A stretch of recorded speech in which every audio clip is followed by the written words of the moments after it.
کبھی کبھی انسان تھک جاتا ہے، وہ سجدوں میں سر جھکاتے جھکاتے بھی محسوس کرتا ہے کہ اب دعا میں وہ تڑپ نہیں رہی۔ دل سوچنے لگتا ہے، کیا میری آواز اب اللہ تک نہیں پہنچتی؟ کیا میری دعائیں اب قبول نہیں ہوتی؟ کیا میرا رب مجھ سے ناراض ہو گیا ہے؟ اور یہی وہ پل ہوتا ہے جب انسان اپنے یقین سے ڈگمگانے لگتا ہے۔ لیکن سچائی یہ ہے کہ اللہ کبھی ناراض نہیں ہوتا، وہ بس دیکھتا ہے تمہارا بھروسہ کتنا سچا ہے۔ مایوسی تب نہیں آتی جب حالت بری ہوتے ہیں، مایوسی تب آتی ہے جب انسان اپنے رب کی طاقت کو بھول جاتا ہے۔ وہ بھول جاتا ہے کہ جس نے یہ حالات بنائے ہیں وہی انہیں بدلنے کی قدرت بھی رکھتا ہے۔ اللہ وہ ذات ہے جو کن فیکون کہتا ہے، ہو جا، اور وہ چیز ہو جاتی ہے۔ جس نے محبت دل میں ڈالی وہ اس مکمل بھی کر سکتا ہے، جس نے جدائی لکھی وہ ملن بھی لکھ سکتا ہے، جس نے امتحان دیا وہ صبر کا صلہ بھی دے گا۔ کبھی کبھی اللہ تمہیں کسی چیز سے دور اس لیے کرتا ہے کیونکہ وہ جانتا ہے کہ وہ چیز تمہارے لیے نقصان دہ ہے۔ کبھی کبھی وہ تمہیں کسی شخص سے ملواتا ہے تاکہ تمہارا ایمان مضبوط ہو جائے، تمہاری روح کو سمجھ آ جائے کہ سچی محبت رب سے شروع ہو کر اسی پر ختم ہوتی ہے۔ اللہ تمہیں امتحان میں ڈالتا ہے تاکہ تم دعا میں جھکو اور سجدوں میں گر کر کہو، یا رب اب تیرا ہی سہارا ہے۔ اللہ کی ہر خاموشی کے پیچھے ایک رحمت چھپی ہوتی ہے۔ جب اللہ چپ ہو جائے تو سمجھو کہ وہ تمہارے لیے کوئی بہتر وقت تیار کر رہا ہے۔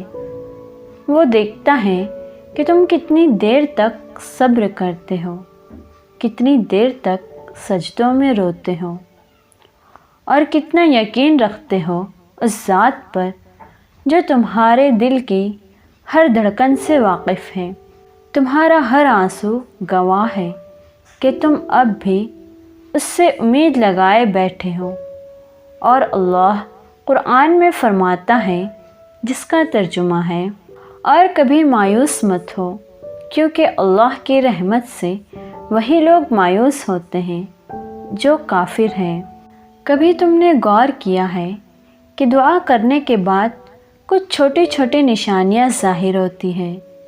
کبھی کوئی راستہ آسان ہو جاتا ہے، کبھی کوئی شخص اچانک تمہاری مدد کے لیے آ جاتا ہے، کبھی کسی چیز سے تمہارا دل خود بخود ہٹ جاتا ہے۔ یہ سب اتفاق نہیں ہوتے بلکہ اللہ کے جواب ہوتے ہیں، وہ جواب جو زبان سے نہیں حکمت سے آتا ہے۔ اللہ تعالیٰ ہر دعا کو سنتا ہے، بس وہ ہمیں ہمارے وقت پر دیتا ہے، کیونکہ جو چیز سے دل مل جائے اس کا اثر جلدی ختم ہو جاتا ہے۔ وہ ہمیں تڑپاتا ہے تاکہ ہم اس کے اور قریب آ جائیں۔ وہ چاہتا ہے کہ ہماری محبت کسی انسان سے نہیں بلکہ خود اللہ سے جڑ جائے۔ کبھی کبھی ہماری دعا میں صرف چیزیں ہوتی ہیں، خیر نہیں، اور اللہ تو وہی دیتا ہے جس میں ہماری خیر ہو۔ وہ دعائیں روک لیتا ہے جو ہمارے لیے نقصان دہ ہو، اور وہ دعائیں جلدی پوری کرتا ہے جو ہمیں اس کے قریب لاتی ہیں۔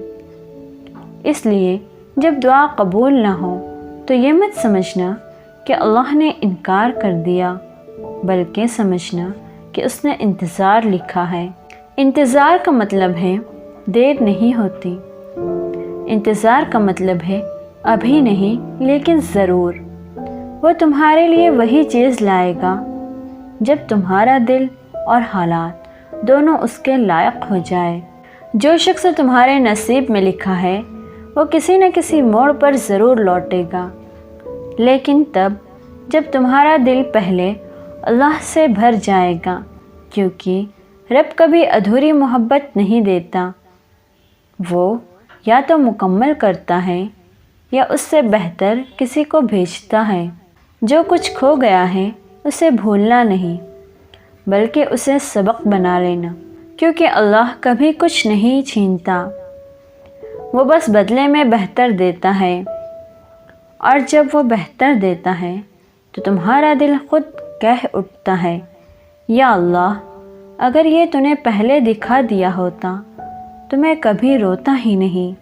اس لیے اب جب دل ٹوٹا ہو، جب دعا میں سکون نہ ملے، جب سجدے میں خاموشی چھا جائے تو مایوس مت ہونا، وہ خاموشی بھی عبادت ہے، وہ آنسو بھی عبادت ہے، کیونکہ تمہارا رب تمہاری آواز نہیں تمہارے دل کا حال سنتا ہے۔